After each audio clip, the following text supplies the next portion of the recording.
14장부터 16장까지는 마치 이제 성막에서 성소와 같은 곳이고 17장은 지성소와 같다고 볼 수 있습니다. 그리고 공간복음서에서는 볼 수 없는 너무나 그 주님 가까이 바로 옆에서 주님의 음성을 듣는 것 같은 그런 세미한 음성을 우리는 생각할 수 있습니다. 그리고 공간복음서에서 마태, 마가, 누가가 기록하지 않은 주님과의 친밀한 또 주님의 그 재림에 대한 그러한 약속의 말씀을 주시는 것 같습니다. 14장에서는 이제 제가 이 제목을 근심으로부터 해방이라는 이런 제목을 잡았는데, 근심은 사실 우리가 살아가면서 평생 따라다닙니다. 근심이 없는 인생이 있을까? 그런 인생이 있겠습니까? 우리는 생각할 때, 내가 원하는 것, 내가 저런 얼마의 돈을 벌면은 근심이 없지 않을까? 또 아니면 내가 원하는 어떠한 직업을 가지면, 내가 원하는 어떤 결혼을 하면, 이런 나름대로 우리는 희망사항이 있는데 그 희망사항이 만족된다면 더 이상 근심이 없을까? 사실 인생은 태어나면서부터 울음으로 시작해서 울음으로 끝나는 게 인생입니다. 우리 인생은 잠깐 보이다 없어지는 안개와 같고, 또 모든 육체는 풀이요 그 영광은 풀의 꽃과 같다. 그래서 풀은 마르고 꽃은 떨어진다. 이것이 우리 땅에서 난 자들의 모습입니다.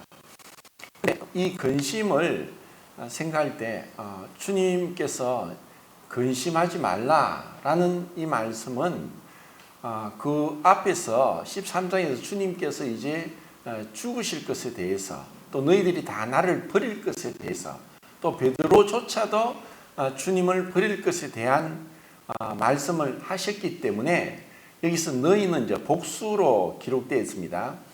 베드로뿐 아니라 제자들에게도 너희들이 다 나를 버릴 것이다. 이제 주님이 이제 잡히실 거고 죽으실 것이다. 이제 이런 사실 마지막 이제 몇 시간 후면 일어나게 될 너무나 두려운 것에 대해서 이들은 잘 몰랐지만은 지금 분위기상으로 이제 마지막이라는 것, 주님께서도 이제 곧 떠나가신다는 이러한 가운데 말씀을 하셨기 때문에 주님이 너희는 근심하지 말라라고 하시는 거예요. 그러면은 주님은 여기서 이제 근심하지 말라라는 이 단어가 다른 성경에 쓰인 곳을 찾으면 타라소라는 단어인데, 요한복음 5장 4절 7절에도 쓰여 있어요. 요한복음 5장은 베데스다 연못가의 사건이죠. 그 베데스다 연못가에서 천사가 물을 동하게 하여 움직이면은 그때 누구든지 제일 먼저 들어간 자가 어떤 병이든지 낫는다 하는 그러한 미신적인 말을 듣고 수많은 병자가 모여 있는 곳이 베데스다 연못가입니다. 그래서 거기서 물이 동하는 것. 그래서 이 근심이란 말은 이제 물체가 이 움직이는 것처럼 우리의 마음이 움직이는 걸 얘기를 합니다. 그리고 또 이 단어가 그 갈라디아서 1장 7절에 보면은 그 갈라디아 교회에 다른 복음이 들어왔습니다. 다른 복음은 뭐냐면 율법주의가 들어온 거죠.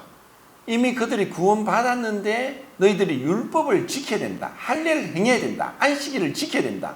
이런 율법주의가 들어와서 이것으로 인해서 그들이 를 교란케 했다. 그러니까 그 물이 동한 것처럼 그들의 믿음이 흔들리고 그들의 마음이 흔들렸다는 이러한 뜻으로 그 갈라디아 1장 7절에 쓰고 있습니다.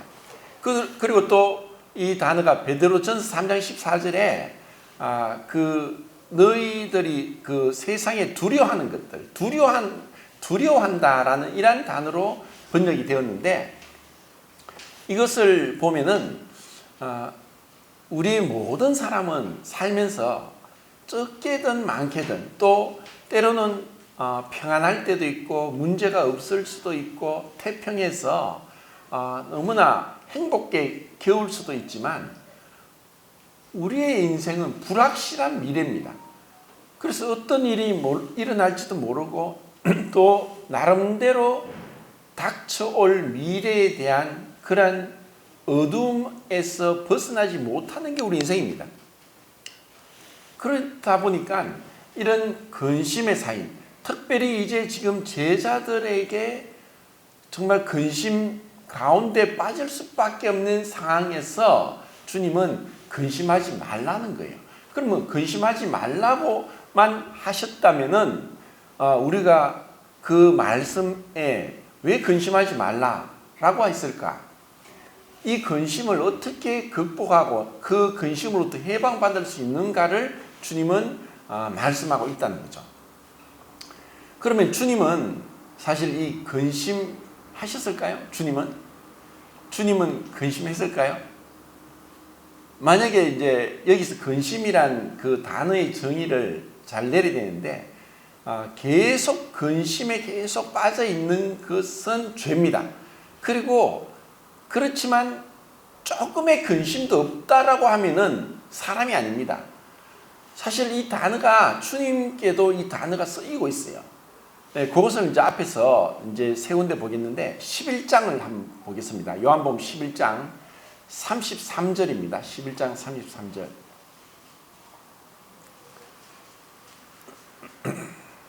자, 읽겠습니다. 시작.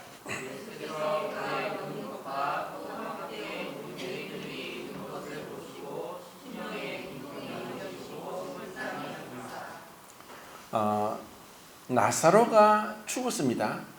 그리고 그 너희들은 마르다와 마리아는 울고 있고 그의 지인들 친척들이 와서 울고 있습니다. 죽은 지 4일이나 되었지만 슬픔이 너무 컸기 때문에 지금까지도 울음을 그치지 못하고 있는 그 모습에서 주님이 분통히 여기셨다. 그래서 주님이 여기서 분통히 여기신 것은 여러 가지 의미로 우리가 해석할 수 있는데 이들과는 다릅니다.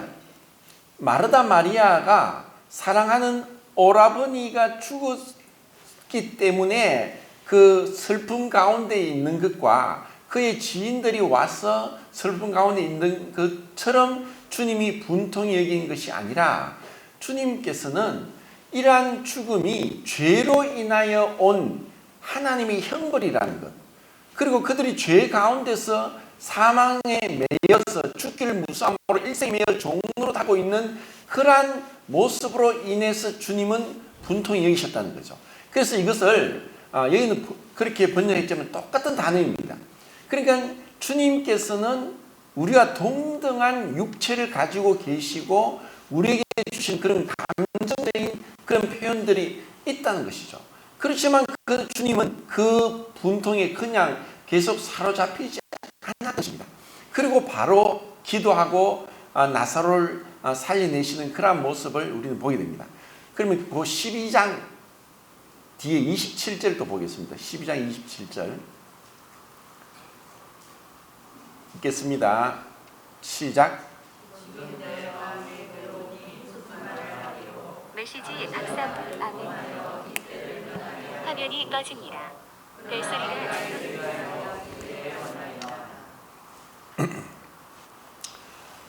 이제 주님은 이제 십자가의 고난을 다 이제 내다보시고 바로 얼마 뒤에 일어날 것으로 인해서 주님께서 그 심정에 있는 말씀들을 하고 있습니다.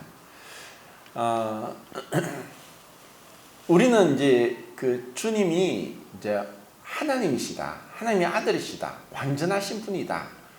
그런데 이러한 표현들을 보면은 또 우리가 동등한 사람의 모습, 감정을 다 가지고 계십니다. 이것이 신비입니다.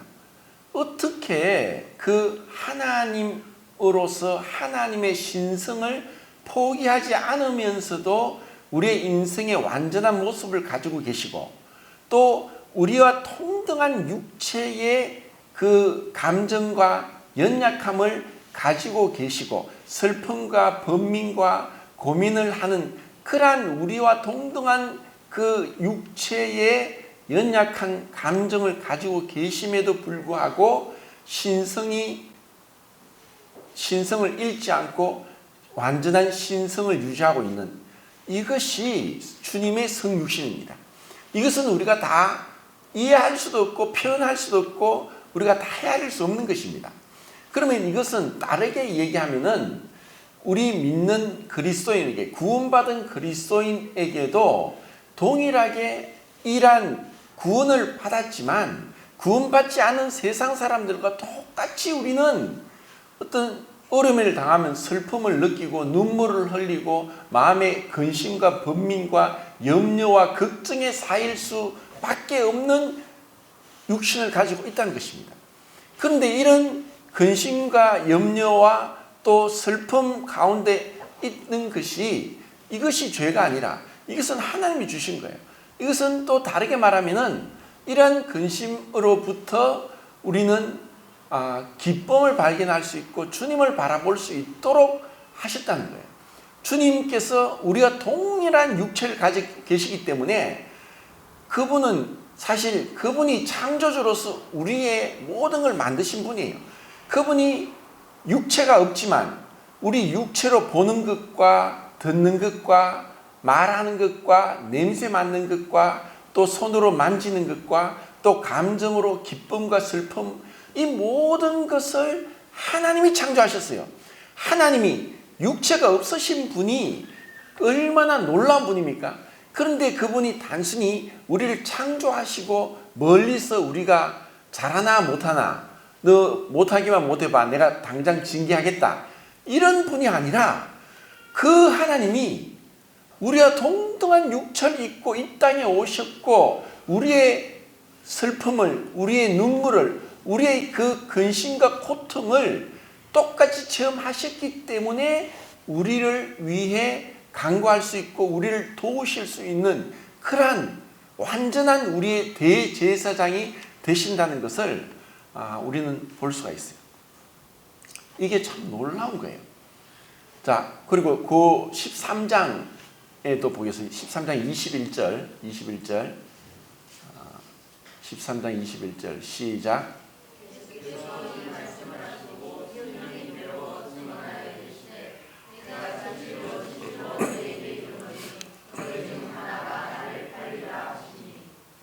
예, 주님은 이제 너희들 중에 하나가 그러니까 가룟 유다라고 말씀하지 않았지만 이미 다 알고 있는 거예요. 그러니까 이 주님은 우리 인간이 겪을 수 있는 모든 것을 겪으셨고 이 세상에 정말 어렵고 힘들고 말 못할 그런 비참한 상황에 있는 누구보다도 더 큰 인간의 고통을 겪으신 분이에요. 누가 주님처럼 십자가에서 그렇게 끔찍한 고통을 당할 수 있었겠습니까? 또 인간에게서 가장 참을 수 없는 것은 사랑한 자에게로부터 배신을 당하는 거예요. 사랑하는 자로부터 배신을 당하고 내가 지극정성으로 돌봐주고 가르치고 섬겨주고 품어준 자로부터의 배신당하는 이것보다 더 큰 충격은 없어요. 이것에 뭐 조금만의 어떤 고통이 와도 우리는 우울증이 걸리든가 정신질환이 걸리는 거예요. 왜냐하면 이것을 너무 감당하지 못해서 내가 정신적으로 놓아버리는 거예요. 그냥 내 정신으로는 이런 고통을 못 이기니까 차라리 미쳐버리는 게 고통을 모르는 거죠. 그 정도로 우리는 연약한 자들이에요. 그러니까 주님은 이런 가운데서 주님은 하나님이기 때문에 그런 번민도 없고 고통도 없고 근심도 없다라고 하면은 잘못된 거예요. 주님은 완전한 우리의 동일한 그 모습을 우리는 보게 돼요. 그렇지만 주님께서 이런 가운데서도 주님께서는 흔들리지 않고 자신의 일을 하고 계시다는 거예요. 그것에 사로잡혀서 그것에 빠져서 그것에서 헤어나지 못하는 그런 것이 아니라는 거예요. 이거를 그러면은 어떻게 우리가 주님처럼 이렇게 할 수 있는가? 이것은 다른 이제 믿음의 사람을 통해서 우리가 알 수 있는데, 제가 이 말씀을 이제 생각하면서 사무엘상 30장에 나오는 다윗을 생각했습니다. 다윗은 지금 이미 사무엘로부터 기름 부음을 받았어요.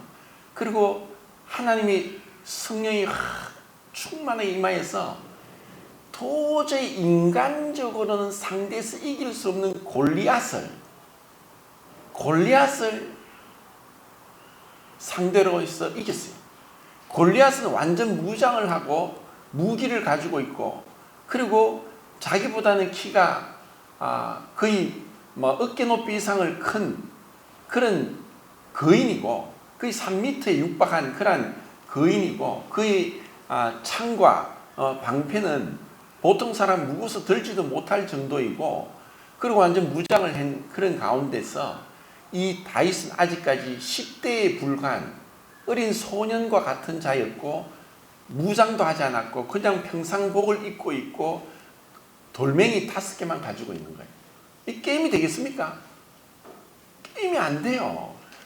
그 이스라엘에 많은 그 장수들이 있었지만 그 골리앗이 나와서 계속 이 앞에서 이 막 힘을 떨치면서 나와라, 나와 싸우자, 나와 상대해서 너희가 나를 이겨봐라. 그런 가운데 아무도 골리앗과 상대하려고도 조차 못했어요. 그런데 다윗은 그냥 육신적으로 외형적으로 보면은 게임이 안 돼요. 어린 애하고 어른과의 싸움처럼 게임이 안 된 그런 가운데서 다윗은 믿음으로 골리앗을 무너뜨린 거예요. 허점이 어디 있습니까? 얼굴에 있는 이마예요. 이마를 보고 자기가 평상시에 돌팔매질을 했는 그 솜씨를 가지고 그 이마를 향해서 돌멩이를 날린 거예요. 그러니까 그 이마에 박히니까 급소죠. 그대로 그냥 쓰러져 버렸죠. 그래서 가서 그 골리앗의 칼을 가지고 골리앗을 죽인 거죠. 완전히 이거는 어마어마한 승리였어요. 이것은 계속 사람들이 다윗이 죽인 자가 만만이다, 이런 승리 노래를 하도록 할 정도로 큰 기쁨을 맛본 그런 순간이 있었지만, 사울이 시기심으로 다윗을 죽이려고 하니까 피하다가 결국은 요나단과 정말 눈물의 이별을 하고 떠나간 거예요. 떠나갔는데 이런 다윗을 보고 사람들이 모여들었어요. 누가 모여들었냐? 빚진 자, 원통한 자, 억울한 자, 또 이런 정말 세상의 낙오자들, 버림받은 자들, 소외된 자들, 이 다윗에게 모여드는 거예요. 그래서 그 수가 600명이나 되었어요. 남자만. 이런 어마어마한 사실 군대같이 되어서 블레셋까지 갔다가 그 아벡에서 이 하나님께서 도우심으로 다행히 블레셋 군대와 함께 이스라엘과 전쟁하지 않도록 하나님께서 그 뒤로 물러가게 했어요. 그래서 아벡에서 돌아오는 거리가 한 75km가 되는데, 이 시글락까지, 아벡에서 시글락까지 한 75km 되는 거리를 한 3일 가서 왔는데, 그때 아말렉이 와서 그 시글락에 그들이 거주했던 마을을 완전히 불살라버리고 여자들, 부녀자들과 어린 아이들을 다 납치해서 가버렸어요.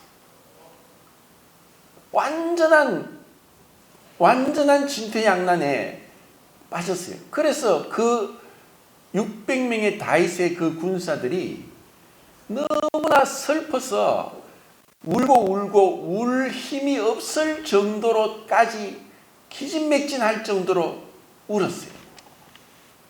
이제는 다 끝났나? 이제는 끝났구나. 우리의 부녀자는 붙잡혀갖고 어디로 갔는지도 알지 못하고 이 넓은 사방에 지금같이 어떤 이게 CCTV가 있는 것도 아니고, 그런데 어디로 갔는지도 모르고 어떻게 찾겠어요? 모든 게 불탔어요. 그리고 지금 시간이 얼마나 지났는지 모르고 그들이 죽었는지 살았는지도 몰라요.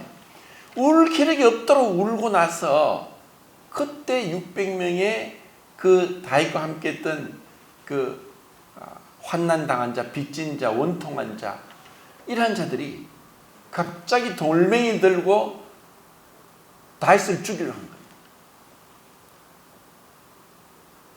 이제 그들이 이제 남은 건 아무것도 없죠. 그들이 사랑하는 가족을 다 잃어버린 거예요. 모든 게 불타버렸어요. 그래, 이거는 다윗 너 때문이다 하고 다윗을 죽이려고 한 거예요. 돌을 들어서. 이런 상황에 다윗이 무엇을 했습니까? 무엇을 했습니까? 그때 다윗은 아이고 이제 내 죽었구나, 도망간 것도 아니고 살려달라고 비굴하게 애굴복굴 한 것도 아니고, 다윗이 제사장 아히멜렉 아들 아비아달에게 이야기했습니다. 에봇을 가지고 오너라. 에봇은 뭡니까? 대제사장이 입는 옷입니다. 그런데 다윗은 제사장은 레위 지파고 다윗은 유다 지파입니다. 우리가 그 전에 봤듯이 우시아가 비록 대단한 왕이었음에도 불구하고 우시아가 성소에서 분향하려고 하는 제사장 직분을 넘보았을 때 하나님이 그 이마에 문둥병이 발하게 해서 평생 왕궁에 들어가지도 못하고 빌궁에 있다가 죽은 자가 우시아 왕이었어요. 그러니까 하나님께서는 철저하게 그 제사장은 레위 지파 중에서 아론 자손만 하도록 철저하게 하나님께서 그 경계를 정했어요. 그런데 다윗은 이거는 월권행위가 아닌가? 이것은 하나님 볼 때 분명히 원칙적으로 보면 다윗은 월권행위를 했고 그것은 해서는 안 되는 행동이었어요. 왕임에도 불구하고 왕은 제사장 자리에 갈 수가 없는 거예요. 그런데 그 제사장 옷을 입은 거예요. 그런데 하나님은 그런 다윗의 그 제사장직을 넘보고자 하는 그러한 악한 마음이 아니라 자기가 이제는 죽을 상황 가운데 하나님 앞에 나갈 때 하나님 앞에 하나님을 만나려는 간절한 마음으로 죽으면 죽으리다 하면서 에봇을 입고 하나님께 기도했습니다. 하나님, 제가 쫓겨난 이 붙잡힌 자들을 쫓아가서 잡을 수 있습니까? 하나님, 가라. 내가 그걸 네 손에 붙이겠다. 다윗은 그 환경 가운데서 기도한 거예요.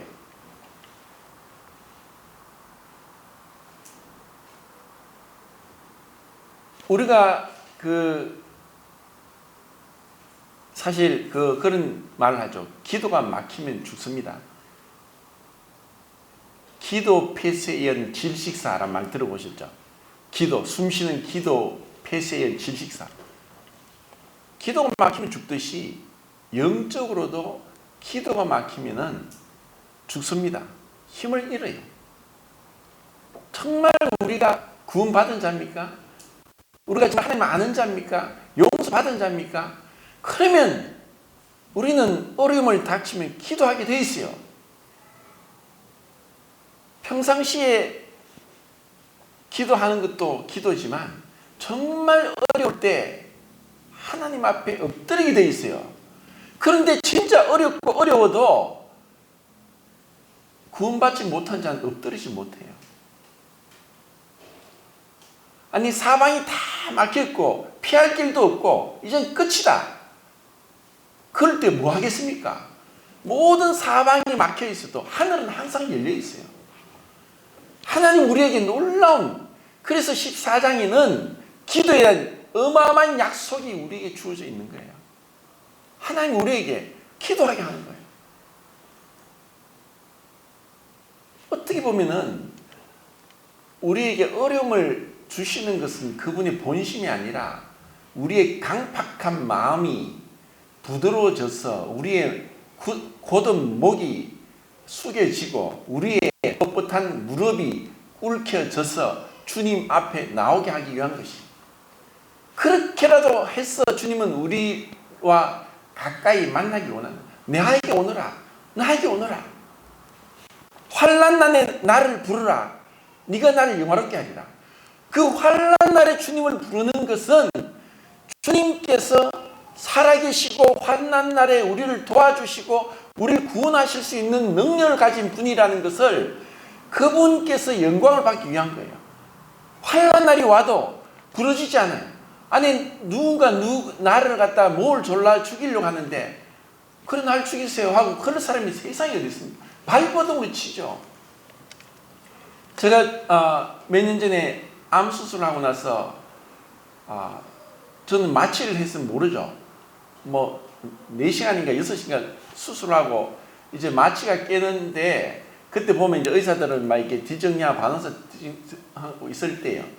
그런데 이제 마취가 깰 때까지 그냥 내버렸다가 움직이면 깨는 줄 알고 확인을 하고 이제 병실로 돌아갔는데 깰 때쯤에 제가 뭘 느꼈냐면 누군가 제 목을 막 조르는 것 같아요. 그래서 막 제가 막 손으로 막 목을 조르는 걸 막 발부둥 치면서 이 목을 조르지 마 이렇게 하려고 이걸 싸우듯이 막 손을 휘둘렀는데 보니까 마취가 깨면서 목이 타서 누군가 목을 조르는 줄 알았어요. 그래서 이제 마취에 깨어났거든요. 누군가 우리를 공격하면 우리가 대항을 하는 거예요. 우리가 어려움을 당할 때 기도를 해야 돼요. 기도는 주님 앞에 나가는 바로 직통 전화를 하는 거예요. 아니 어려울 때 119 전화를 해서 도움을 구하지 않습니까? 주님께서 기도하게 하는 거예요. 왜 근심하나? 근심하지 말라. 주님은 이 다윗이 한 것처럼 그래서 놀랍도록 그 가운데 아말렉에 붙잡혔다가 애굽의 종을 만나게 하고 그 종을 선하게 대하면서 그 아말렉한테 쳐들어가서 그들 다 사로잡은 것을 붙잡고 그들 다 쳐 없애는 그러한 승리를 맛보게 하고 회복되게 한 거예요. 그때 600명이 가다가 200명은 지쳐서 못 간다 해서 400명이 갔어요. 그래서 승리하고 돌아오는데 200명은 전투에 참가 안 했죠. 그러니까 같이 간 400명이 200명에게 저들 다 돌려보내자. 저들 우리와 함께 전투에 임하지 않았으니까 우리 사기도 떨어뜨리고 그들은 그냥 가만히 앉아서 힘들다고 주저앉았는데 그들에게 이 승리한 그것을 기쁨을 나눌 수도 없고 줄 수도 없다. 그때 다윗은 그러지 말자. 그들도 우리가 동일한 자다. 하고 이 여유를 가지고 아량을 베푸는 거예요. 그러니까 정말 왕다운 그러한 모습을 갖게 된 거죠. 그리고 신약에 와서 사도행 16장에 보면은 그 아시아에서 복음을 전하려고 하다가 성령이 아시아에서 복음을 전하지 못하게 하고 그 들어와 있었던 사람이 손짓으로 도와달라는 것을 듣고 마게도냐로 넘어가게 됩니다. 마게도냐에서 첫 성인 빌립보 성에 가서 복음을 전하다가 붙잡혀서 매를 맞고 그 발은 착고에 차이고 쇠고랑에 차이고 지하 감옥에 있었어요. 아니 그들은 그냥 성령이 아시아에서 말씀을 전하지 못하게 하고 마게도냐로 사람을 환상 가운데 불어서 하나님의 뜻인 줄 알고 가서 복음을 전하다가 매를 맞고 착고에 차이고 지하 감방에 들어가 있는 거예요. 자, 그런 가운데 누가 근심하지 않을 수 있고 내가 어떻게 후회하고 한탄하지 않을 수 있습니까? 내가 도대체 무슨 일로 이렇게 됐느냐? 내가 이렇게 복음을 전하다가 이게 무슨 일인가? 이게 두들겨 맞고 그리고 발이 쇠고랑에 차여 있고 그리고 이제 그 고통이 조금 나을 좀 돼서 그들이 뭘 했습니까? 한밤중에 그들이 찬송을 불렀어요. 그들이 찬송을 부른 거예요. 이게 도대체 무슨 이게 이 정상입니까? 제가 볼 땐 정상이에요. 미친 사람이에요. 어떻게 미쳤습니까? 예수님한테 미쳤어요. 예수님에게 미쳤다. 예수님 말씀에 순종하고 예수님 말씀에 항상 기뻐하라. 범사에 감사하라. 자, 이것이 우리에게 하신 말씀이에요. 우리에게 근심이 없기 때문에 평안하기 때문에 문제가 없기 때문에 우리가 그냥 찬송하고 기도하는 게 아니라는 거예요.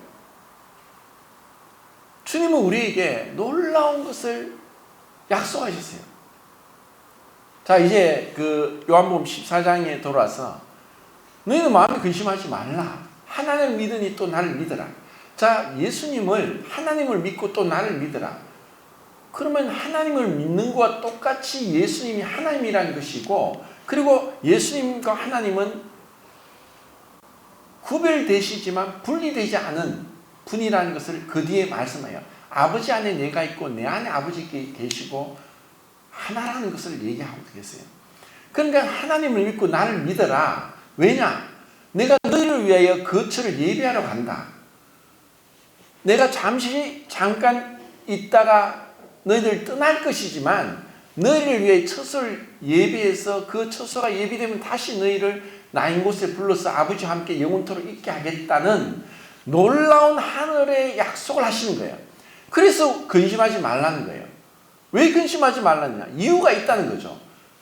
우리는 근심 속에 사로잡히는 것은, 다르게 말하면 근심이 없다는 것은 거짓말이고, 근심에 일시적으로는 근심을 할 수 있고 걱정하고 염려하고 또 그 비통에 잠길 수도 있어요.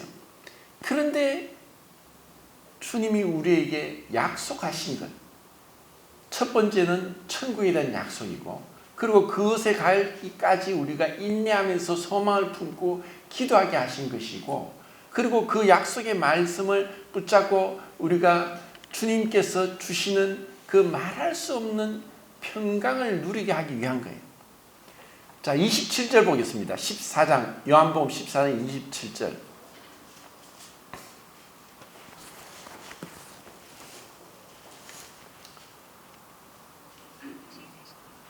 자, 읽겠습니다. 시작.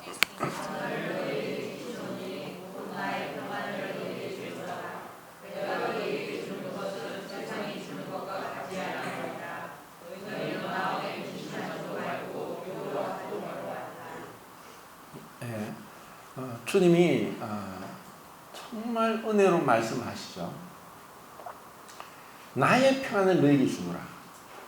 그 평안은 어쩌면 우리 게 아니에요. 왜냐하면 우리에게서는 평안이 나올 수 없어요.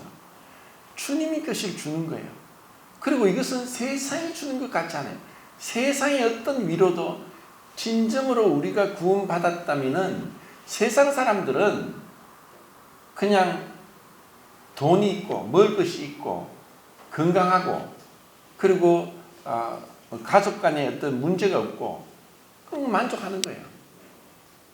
그건 마치 배부른 돼지가 배부르니까 더 이상 어떠한 염려 없이 쿨쿨 자는 것처럼 세상에 있는 구원받지 못한 사람들은 육신적인 것이 만족되면 이제는 더 이상 문제가 없고 편하다고 생각해요. 근데 우리 그리스도인들은 정말 내가 구원받은 자고 하늘의 소망을 둔 자고 용서받은 자고 하나님의 사랑을 입은 자라면은 세상의 그 모든 것들도 우리에게 진정한 만족이 되지 않아요. 또 지금 앞에서 말씀드린 다윗이나 바울이나 실라처럼 말도 안 되는 그런 어려운 환경 가운데 죽을 것 같은, 정말 차라리 죽는 게 낫다 할 정도로 어떠한 희망도 없고 완전히 사로잡혀서 더 이상 길이 없다, 피할 길도 없다, 더 이상 어떤 길도 없다, 그런 가운데 있을 때조차도 하나님께 나아갈 때 그들에게는 하나님으로부터 오는 응답이 있고 길이 열리는 것이고 평안이 있다는 거죠. 너희는 나의 평안을 너희에게 끼치노라. 내가 주는 것은 세상이 주는 것 같지 않다. 너희 마음에 근심하지 말라. 두려워하지 말라. 누구의 말씀입니까? 주님의 말씀입니다. 그 주님은 나의 모든 형편을 내보다 더 잘 아시는 분입니다. 찬송가에 나오죠. 나의 형편을 나보다 더 잘 아시는 분이에요. 주님은 나의 형편을 다 알고 계세요. 이러한 주님이 우리에게 처소를 예비하러 가셨고 다시 와서 너희를 나 있는 곳에 두겠다. 이것을 믿은 그리스도인들은 이 땅에서 약속을 받지 못하였고, 히브리서에 보면은 이 땅에서 약속을 받지 못했지만 그들은 멀리 있는 천국을 바라보고 기쁨으로 그 고난의 길을 갔어요. 그 고난의 길은 일시적으로 이 땅에서는 고난인지 모르지만 영광으로 이르는 길이라는 걸 아는 거예요. 우리는 그 영광으로의 부름을 받은 자예요. 그래서 우리는 세상 사람들이, 어느 교회는 그런데요, 뭐 점심 식사하고 나서 모여서 나는 어디에 뭐 수성구에 집을 뭐 6억 주고 샀는데 그게 10억이 됐더라고 자랑을 한대.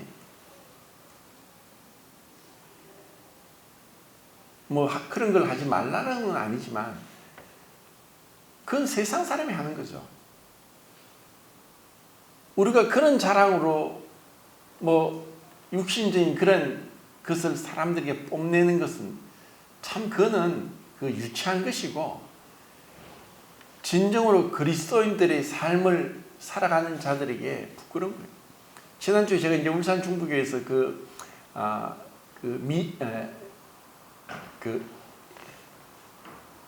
갑자기 생각이, 이주민 선교에 대한 세미나가 있어서 갔다 왔습니다. 지금 우리나라에 들어온 외국인 유학생과 근로자가 260만 명이고 불법 체류자가 40만 명이 넘어서 지금 이 땅에 있는 외국인이 300만 명이 넘는데요. 이제 앞으로 2040년 되면 500만 명이 될 거고, 그리고 우리나라는 점점 고령화, 초고령화 사이로 노인들이 세상을 떠나면서 이 땅에 어린아이들이 계속 한 명도 태어나지 않는 가운데 있으니까 인구가 자꾸 줄게 된대요. 지금 이제 심각한 상황 가운데서 이것을 알고 이 여러 지역에서 우리나라에 들어온 유학생과 근로자들에게 이 복음을 전하는 일을 하는 분들의 간증을 여러 명을 통해서 들으면서 참 부끄러움이 있더라고요. 야, 이분들이 이렇게 힘을 다해 복음을 전하고 있구나. 이전에는 선교를 가려면은 시간도 필요하고 돈도 필요하고 언어도 배워야 되고, 그리고 결심을 하고 내가 이 땅에 있는 것 모든 것, 이 한국에서 있는 모든 걸 포기하고 그 먼 나라의 언어도 다르고 문화도 다르고 기후도 다른 곳에 가서 그곳에서 몇 년 동안 언어를 배워가지고 그들에게 이 복음을 전한 그러한 선교를 하는데 많은 제약이 있었지만, 이제는 그 전 세계 몇백 개 나라에서 우리나라에 들어왔어요. 계속 우리나라의 이민은 늘어나고 있어요. 이것은 하나님이 주신 거다. 그래서 이 땅에서 그들을 위해서 고생하다가 2년 만에 이빨 다 빠지고 머리가 하얘지고 이 말할 수 없는 그런 고통을 당하면서도 이들을 향한 복음 전도를 멈추지 않고 계속 하고 있다는 그러한 간증을 들을 때, 아니 이 땅에서 똑같이 구원받고 하늘에 약속을 받은 자인데 우리가 그냥 이 땅에 있는 것만 즐기면서 살다가 무슨 낯으로 주님을 보겠냐는 거죠. 다만 이것이 어떤 강요도 아니고 정말 우리가 주님 앞에서 주님 우리에게 너무나 완벽한 구원을 주셨고, 그리고 상상도 못할 천국을 준비하고 계시고 그 약속이 반드시 이루어질 것에 대해서 우리는 목숨을 바쳐서라도 그것이 틀림없이 이루어진다는 확신까지 주셨어요. 무엇이 부족합니까? 그래서 우리는 정말 주님, 우리가 살면서 이 인간적인 혼적인 그러한 문제들이 일어날 수 있지만 그것에 계속 사로잡혀 있다는 것, 그래서 마치 믿음 없는 사람처럼, 마치 하나님이 계시지 않은 것처럼, 구원받지 않은 것처럼 세상적인 사람들이 기뻐하는 것으로 기뻐하고 슬퍼하는 것을 슬퍼하는 자가 아니라는 거예요. 우리는 본질적으로 다른 존재가 되었어요. 우리는 이 땅에 있는 자지만 하늘에 신권이 있는 자고, 우리는 주님과 함께 하나님의 상속자가 되어서 이 세상, 이 우주를 다스릴 자로서 우리는 부름을 받은 너무나 존귀한 자라는 거예요. 지금은 정말 똑같이 별 볼 일 없는 사람처럼 그런 사람인 것 같지만 장차 우리는 천사를 다스리고 천사를 부릴 자고 천사보다 더 뛰어나고 아름답고 영화로운 그런 하나님의 자녀로서 영생을 보낼 지극히 존귀한 자인 거예요. 이 얼마나 놀라운 거예요. 그런데 우리가 이 삶 가운데서 얼마나 우리는 기뻐하고 있습니까? 감사하고 있습니까? 기도하고 있습니까? 주님께 나아가서 주님 안에서 즐거워하고 있습니까? 주님 감사합니다. 주님, 눈물 나도록 감사합니다. 주님, 제가 가만히 있을 수 없어요. 제가 말하지 않을 수 없어요. 제가 이 기쁨을, 이 복음을, 이 주님의 약속을, 주님의 분부한 이 사명을 외치지 않을 수 없어요. 저는 부족하고 참으로 은사도 없고 그렇지만 주님이 주신 게 너무 은혜 넘치도록 감당치 못할 정도로 주님이 은혜를 주셨기 때문에 주님, 제가 이 인간적인 연약함을 뿌리치고 근심 하나 근심하지 않고 슬퍼 하나 기뻐하고 무명한 자 같으나 유명한 자고 아무것도 없는 자나 모든 것을 가진 자로서 주님 앞에서 내게 능력 주신 자에서 내가 모든 것을 할 수 있다. 주님, 넌 내게 부르짖어라. 내가 크고 비밀한 일을 내게 보이겠다. 내 이름으로 아버지께 기도하면 내가 무엇이든지 기도한 대로 내 응답하겠다. 얼마나 이 백지수표를 우리에게 내밀고 계시는 거예요. 그러니까 우리는 근심하면 안 되죠. 잠시 근심하지만 그것에서 빠져들면 안 되죠. 우리는 어떤 상황 가운데서든 주님께 기도할 수 있고 주님 약속을 붙잡고 즐거워할 수 있고 그리고 우리는 고난의 길을 묵묵히 걸어가면서도 영광 받을 것을 소망할 수 있다는 거죠. 평안을 너에게 끼치노니 곧 나의 평안을 너에게 주노라. 내가 주는 것은 세상이 주는 것 같지 않다. 세상은 알 수도 없고 세상은 받을 수도 없는 나의 평안을 너에게 주노라. 너희는 근심하지 말고 두려워하지 말라. 아버지 집에 너희를 위하여 처소를 예비하고 있다. 그래서 너희를 다시 와서 그곳에서 영원토록 아버지와 함께 그 영광을 누리도록 준비하고 있다. 잠깐만 내가 다시 오겠다. 이 주님의 약속을 기억하면서 주님, 우리에게 닥친 그 어려움들을 이겨내고 극복하고 승리하는 그러한 우리 성도님이 되기를 바랍니다.